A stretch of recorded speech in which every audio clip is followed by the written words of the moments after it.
결론부터 말하면 몇 미터 도로가 붙어 있어야 된다는 일률적인 기준은 없습니다. 소방차나 응급 차량이 지나갈 수 있는 도로면 된다고 하는데요. 응급 차량이라고 하니까 건축법상 도로여야 되는구나 라고 생각한 분들도 계시는데, 그게 아니라 건축법상 도로가 아니어도 응급 차량이 지나갈 수 있으면 현황 도로만으로도 체류형 쉼터 설치를 할 수 있다고 합니다. 일단 정부는 12년까지만 설치할 수 있다는 입장입니다. 기본 3년 이후에 3년씩 최대 3회, 연장 이후에는 철거 및 원상 복구를 해야 합니다. 안녕하세요. 오픈마인드의 신대리입니다. 농촌 체류형 쉼터 도입이 12월입니다. 벌써 2개월 앞으로 다가왔는데요. 기존에 두 편의 영상으로 체류형 쉼터에 대한 소식 전해드렸었는데요. 오늘은 기존에 알려드린 내용 외에 추가적인 내용들이 있어서 그 위주로 알려드리는 시간 가져보겠습니다. 우선 농촌 체류형 쉼터는 현황 도로에 붙어 있으면 된다고 말씀드렸었는데요. 그 기준이 얼마냐, 2m는 불가능하냐 라고 하셔서 자료들을 찾아보고 담당자분과도 통화도 해봤는데요.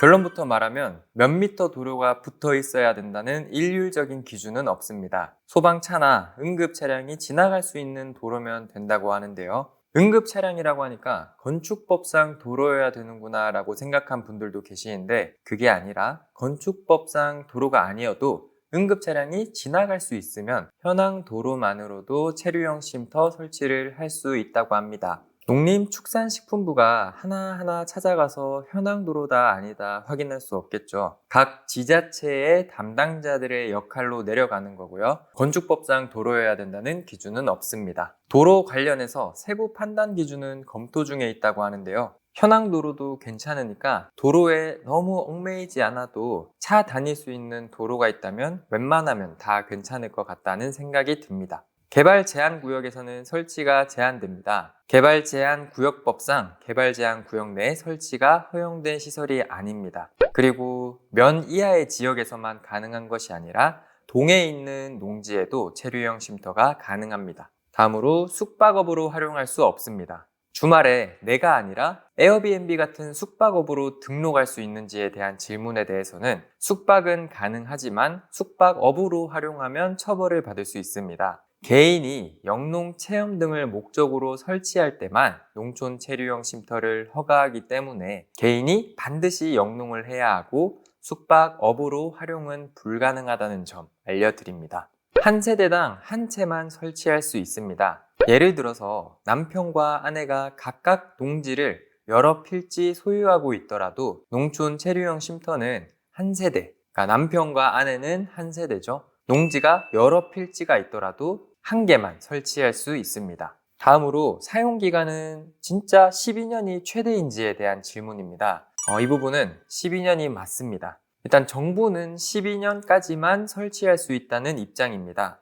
기본 3년 이후에 3년씩 최대 3회, 연장 이후에는 철거 및 원상 복구를 해야 합니다. 아니, 체류형 쉼터를 짓는데 그래도 수천만 원대의 돈이 들어가는데 12년 뒤에 철거하고 원상복구해야 하는 게 안 맞지 않냐 하는 불만들이 나오고 있습니다. 일단 정부의 입장은요. 가설 건축물에는 안전상의 이유로 사람의 거주가 엄격하게 제한되고 있기 때문에 사용자의 안전을 확보하기 위한 불가피한 조치라고 설명하고 있습니다.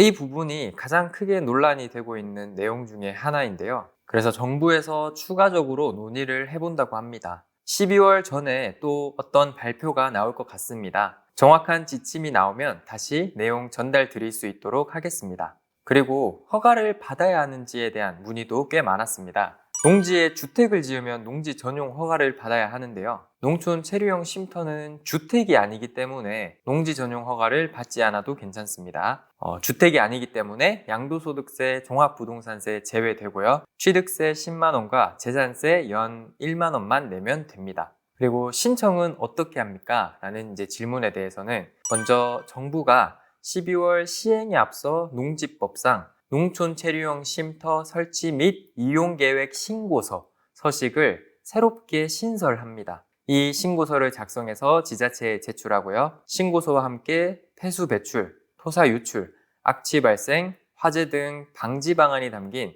피해 방지 계획서와 농지 소유권을 입증할 수 있는 서류를 함께 제출하게 됩니다. 그리고 나면 지자체에서 검토를 하고 현장 조사를 나오는데요. 조사 이후에는 신고증을 내줍니다. 건축법상 가설 건축물 축조 신고 절차도 밟아야 한다고 합니다. 그리고 농림축산식품부에서 농촌 체류형 복합단지 조성 시범 사업에 대한 보도자료가 나와서 한번 보여드리겠습니다. 농촌 체류형 복합단지 조성 시범 사업은 도시민의 농촌 체류 수요에 대응하고 4도 3촌 생활의 확산을 통한 농촌 지역 생활인구 유입을 촉진하기 위하여 20동 내외의 소규모 거주 공간, 텃밭, 주민과 교류, 체험 프로그램, 쉼터 등 복합단지를 조성하는 것으로 농식품부는 지자체와 함께 총 3개소, 개소당 총 사업비 30억 원 조성을 추진할 계획이라고 합니다. 주요 내용을 간단하게 살펴보면